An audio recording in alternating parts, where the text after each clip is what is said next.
सामनाच्या बाहेर नितेश राणे समर्थकांनी बॅनर लावून संजय राऊत यांना डिवचलं. सकाळच्या भोंग्याला पुरून उरणारा वाघ अशा आशयाचे बॅनर.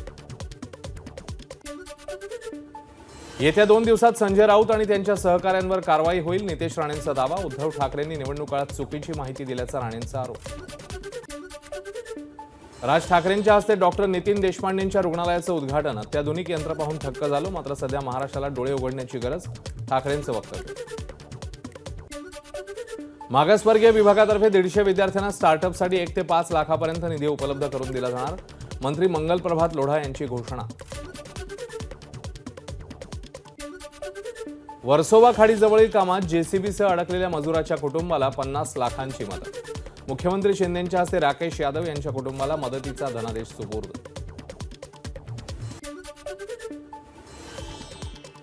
आगामी काळामध्ये होणाऱ्या विधानसभा आचारसंहितेतून मुंबईतल्या सार्वजनिक गणेशोत्सव मंडळांना वगळा, सार्वजनिक गणेशोत्सव समन्वय समितीची मागणी.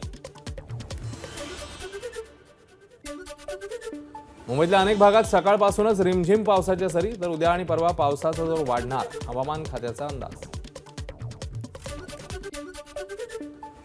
मुंबईकडे पावसाची पाठ. आतापर्यंत मुंबईत केवळ 9% पावसाची नोंद. समाधानकारक पाऊस न झाल्यानं मुंबईकरांची चिंता वाढली. पावसाळ्यात मुंबईतील भुयारी गटारांवर कॅमेऱ्याची नजर. रेल्वे कर्मचारी किंवा इतर यंत्रणा भुयारी गटारात जाऊ शकत नसल्यानं अद्ययावत कॅमेरे वापरण्याचा पालिकेचा निर्णय. कल्याण क्राईम ब्रांचकडनं मोटरसायकल चोरणाऱ्याला अटक. चोरट्याकडनं 3 मोटरसायकली जप्त.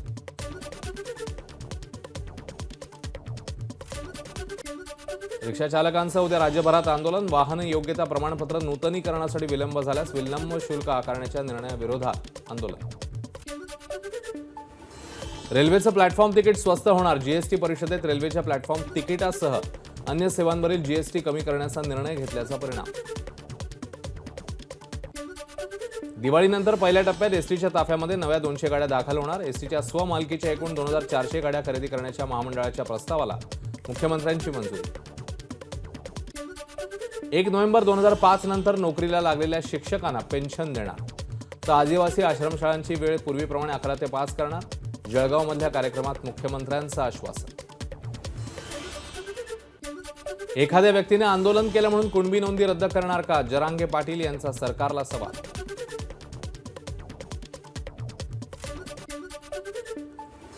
सगळेसोयरे कायद्यात टिकेल हे सरकारने सांगितलं, त्यामुळे आता सगळेसोयरीचा विसर पडू देऊ नका, नाहीतर विधानसभेला तुमच्यावर गुलाल रुसेल. जरांगेंचा सरकारला इशारा. ज्या मुस्लिमांच्या कुणबी नोंदी सापडल्यात त्यांनाही ओबीसीतून आरक्षण द्या, मनोज जरांगे यांची मागणी. मुस्लिमांमधील ओबीसी जातींना आरक्षणाचा लाभ मिळतोय. कुणबी नोंदी असलेल्या मुस्लिमांना आरक्षण द्या, या जरांगेंच्या मागणीवर लक्ष्मण हाके यांची प्रतिक्रिया. मराठा समाज संविधानिक आयोगापुढे मागासले पण सिद्ध करू शकला नाही, कारण जी गोष्ट आडात नाही ती पोहऱ्यात कुठून येणार. लक्ष्मण हाकेंची जरांगेंवर टीका. मराठ्यांना आरक्षण देण्यासाठी सरकारने केलेलं सर्वेक्षण बोगस. लक्ष्मण हाकेंचा गंभीर आरोप.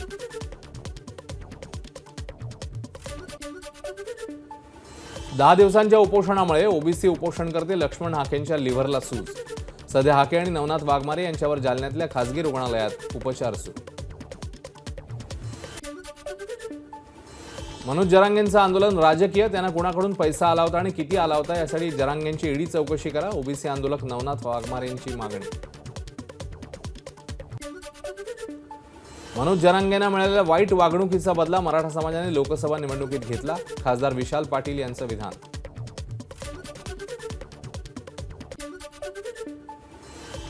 मनोज जरांगेंनी निवडणूक लढवायची तयारी केली असेल तर मैदानात यावं, नितेश राणेंचं वक्तव्य.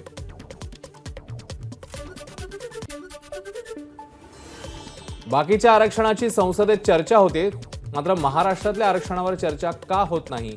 सुप्रिया सुळे यांचा सवाल. तेलंगणाप्रमाणे महाराष्ट्रातही कर्जमाफी व्हावी. कर्जमाफी करताना सरकारने शेतकऱ्यांची फसवणूक करू नये. किसान सभेचे नेते अजित नवलेंची मागणी. पुणे सोलापूर रस्त्यावर यवत जवळ एसटीचा अपघात. 30 जण जखमी. ही बस पंढरपूरहून मुंबईकडे जात होती.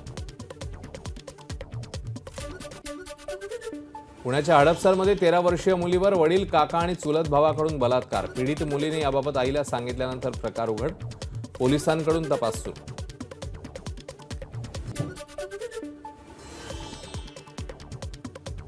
धाराशिवमध्ये महिलेचा विनयभंग केल्याप्रकरणी वाशीतील प्रभारी पोलीस निरीक्षकावर दोघांवर गुन्हा दाखल. भूम शहरातील पारडी रोडवरच्या शासकीय विश्रामगृहाजवळची घटना. धुळ्याच्या मोगलाई भागात अल्पवयीन मुलावर वर्षभरापासून समलैंगिक संबंधातून अनैसर्गिक अत्याचार. शहर पोलीस ठाण्यात 7 जणांविरोधात पॉक्सो कायद्याअंतर्गत गुन्हा दाखल. 4 अटक. अलिबागच्या मुनवली तलावात 2 मुलं बुडाली. एकाचा मृतदेह शोधण्यात यश. 1 जण बेपत्ता. आमदार दिलीप मोहिते यांच्या पुतण्याकडून पुण्यामध्ये अपघात. नशेमध्ये कार चालकाने पुणे नाशिक महामार्गावर दोघांना चिरडलं. आरोपी मयूर मोहितेची न्यायालयीन कोठडीमध्ये रवानगी.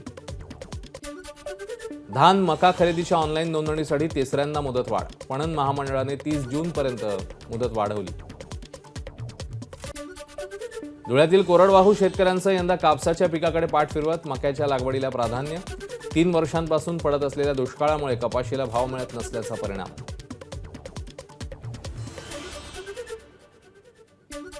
नाशिकमधील सप्तशृंग गडासह 31 गावांना दरड कोसळण्याचा धोका. जिल्हा प्रशासनाकडून संभाव्य धोकादायक गावांची यादी तयार. सप्तशृंग गडाच्या सुरक्षेसाठी 91 कोटी 20 लाख प्रस्ताव. तुळजाभवानी देवीच्या दर्शनाकरता भाविकांची मोठी गर्दी. रविवारची सुट्टी असल्यानं राज्याच्या कानाकोपऱ्यातनं भाविक तुळजापुरात दाखल. बुलढाण्याच्या सिंदखेड राजामधील राजे लाखोजी जाधव यांच्या समाधीसमोर सुरू असलेल्या मूर्तीचं उत्खनन पूर्ण. मूर्ती जड असल्यानं मूर्तीला बाहेर काढण्याचं काम बाकी. नाशिकच्या येवला तालुक्यातील अंकाई किल्ला हिरवाईने नटला. किल्ल्यावर मुंबई, पुणे, नाशिक मधल्या पर्यटकांची गर्दी.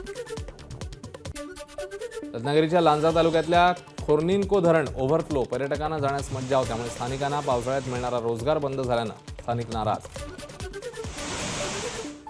रायगडमध्ये आतापर्यंत सरासरी 360 मिलीमीटर पाऊस. अलिबाग आणि म्हसळा तालुक्यात सर्वाधिक पाऊस.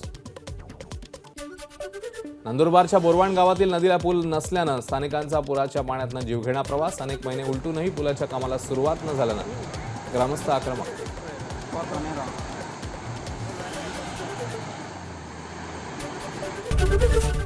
एबीपी माझा, उघडा डोळे बघा नीट.